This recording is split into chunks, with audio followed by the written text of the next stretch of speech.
makes this stuff. I myself apparently appear to be in like a real burst of willingness around creating, which is cool and also unsustainable because I am going to be leaving soon to go shoot the Chicken Sisters season 2. My favorite show, my favorite hang. It's the best. If you haven't watched season 1, what are you doing? You can binge watch it all now. Chicken Sisters, based on the best-selling novel by KJ Delantonia. It was a New York Times bestseller. It was on Reese's book list. Plug, plug, plug, plug, plug. You can stream it on the Hallmark Plus streamer for free if you get like a free trial. Anyway, oh wait, as I'm turning towards the camera, I just want to point out these earrings that I love from Midjourney. And also this, if you listened to my last tag video, is a polyester jumpsuit that is backless. Can't really see it, but this is why I bring the true spirit of competition to a swap meet. I'm bloodthirsty, I'm aggressive, and I love clothes. And I brought great clothes. I brought like a beautiful pair of unworn Italian sneakers and like a vintage purse. And you want to swap with me. You don't want to be in the room with me, but you do want to swap with me. Okay. So the questions on the ASMR tag, I think there are about 25. Okay. Number 1. When was the first time you experienced ASMR?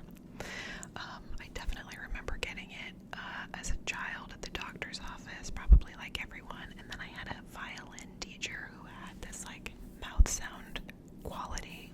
So I think mouth sounds and personal attention have always been very evocative for me. You know what? I have so much ADD. Before I get into this might be like kind of an initiation for people who don't know about ASMR, who maybe came here through my Instagram. Unlikely but possible. Unlikely but possible that you've made it to 3 minutes if you don't know what ASMR is. So before I go into number 2, let my ADD immediately ramble you in another direction, which is just what ASMR is. In my estimation, ASMR is this sort of it's a physical phenomenon that I believe is triggered by the experience of attunement from a variety of different angles. Lots of people get it from lots of different things. It can be from personal attention in real life scenarios, so getting measured for a suit, getting a physical at the doctor's office, having someone ask you personal questions for a survey, or it can have auditory triggers like whispering, soft speaking. Maybe I'll do a soft speaking video next. And mouth sounds, sounds of people eating, sounds of people drinking, tapping, obviously, and visual cues. These are not ones that I really have, but like light fading. And then what are the other cues you can have? Psychological, visual, audio. Anyway, the sensation is one of a tingling, like inside your brain, almost like someone is, almost like you've got the chills, but it's happening like down your spine. It's very relaxing, and there is a community of people on YouTube who are dedicated to making videos that trigger this response to help people relax and fall asleep. Okay, that's what ASMR is. How did I do? How did I do? Okay, number 2. When was the first time you watched ASMR on YouTube? Okay, I had a boyfriend who introduced this to me. This boyfriend was so great, like an absolute A+ person, and I sort of knew, and maybe he did too all along, that he was not going to be like a forever partner. However, it's just like, it just goes to show you that relationships are not end goals, that like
asleep.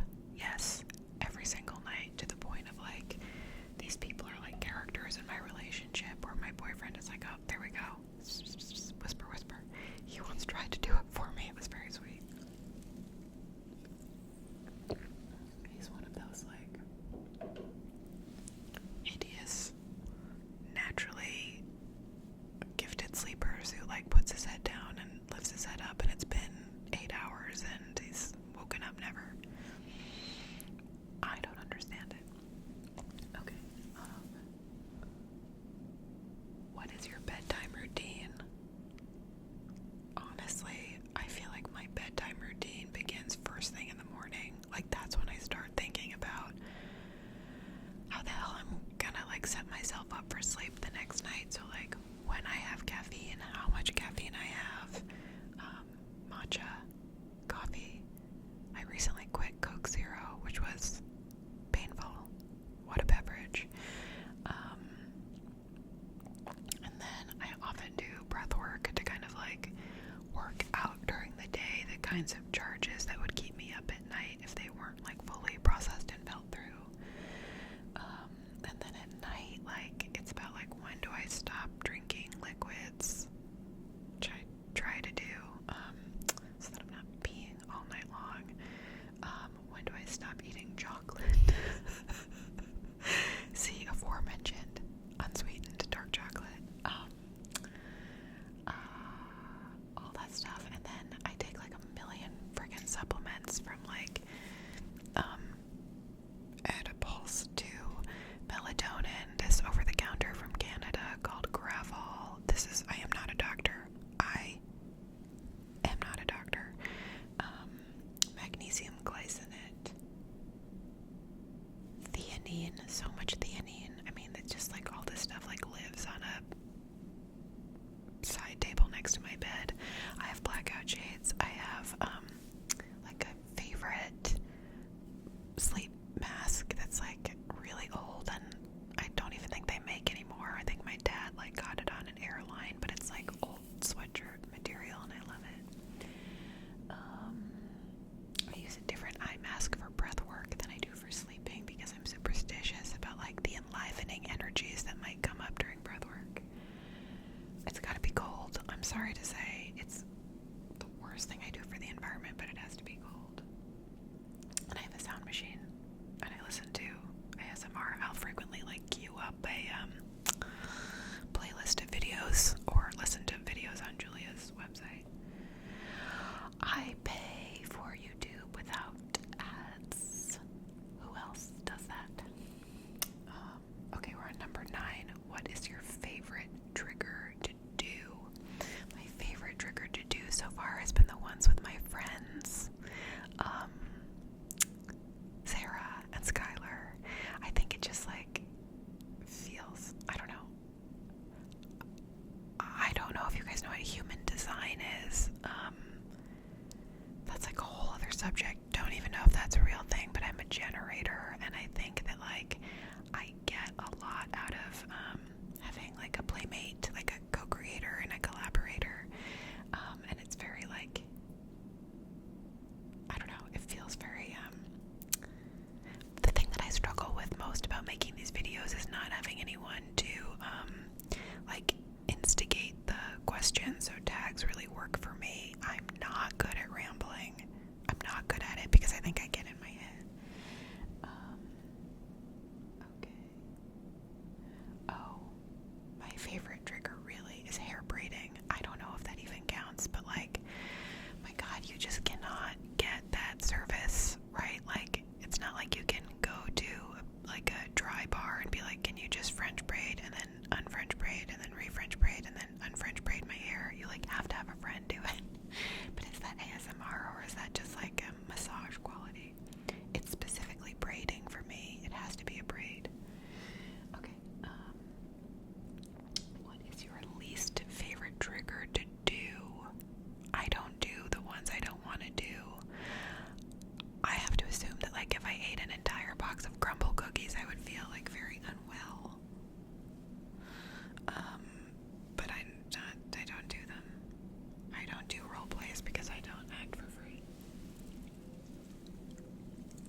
mascara, like setting up the setup, getting the, oh god, this now, banging, setting up the setup, like testing the sound quality, testing the whatever, actually making the video, then making the thumbnail. By the way, making the thumbnail is the most egregious part for me, always.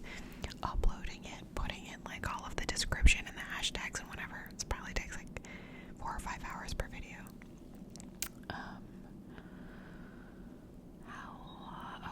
Number 12. Have you ever gotten the tingles from your own videos? Yeah, maybe a little bit. I don't normally listen to them. I'll like listen to them back once to make sure that they're okay, except for that one time that I didn't and it was like horrifying. Maybe I do a little, but like maybe it's also just like pride. Like, oh yeah, that was good. I like that. Number 14. What software do you use to edit? I use Canva for the thumbnail, and I edit the video. Not at all. Not at all. I'll often like crop the top and the end of it if I'm like setting up, but I use literally the iPhoto app. I have to make this as easy and as like streamlined as possible or I won't do it, and I just keep thinking about you guys and I'm like, I need the people that I need to do this. So get out of your head and just like make imperfect content. What time of day do you film? It changes, usually late afternoon. That's when I find that I'm like the most grounded from caffeine and all that stuff. What is your favorite video that you've made? Probably that first one I made with Skylar. It wasn't like actually my first one, but the first one after I like came back from my big multiple year hiatus.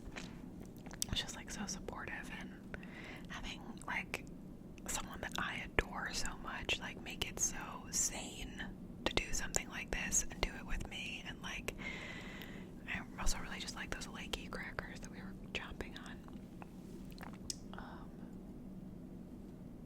Okay, have one of your videos ever had an unexpected negative reaction? No, never. There's never a reaction that's more negative than like the committee in my head. You guys are like always amazing and say the most loving things, and I appreciate that so much. But I was surprised that that one video that I made crunching on almonds did not perform better. I've mentioned that. Okay, number 18. Oh, this is the same question. What video of yours do you think didn't get the love it deserved? That last one.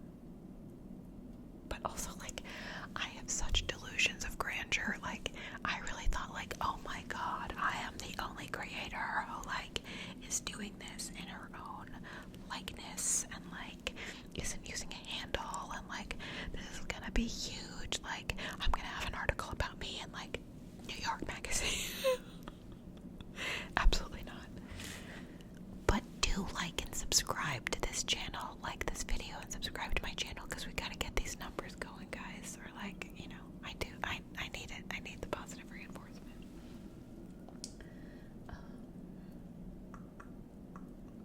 What's something that the audience doesn't know about the behind the scenes of your channel? I think you guys know everything. I think you know specifically like how hard I am on myself about like all of the technical inadequacies. Right now we're behind a wall of plants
so-and-so. You just like clock it, recognize it, and then tell a friend. And I'm so often doing something embarrassing or wearing something embarrassing.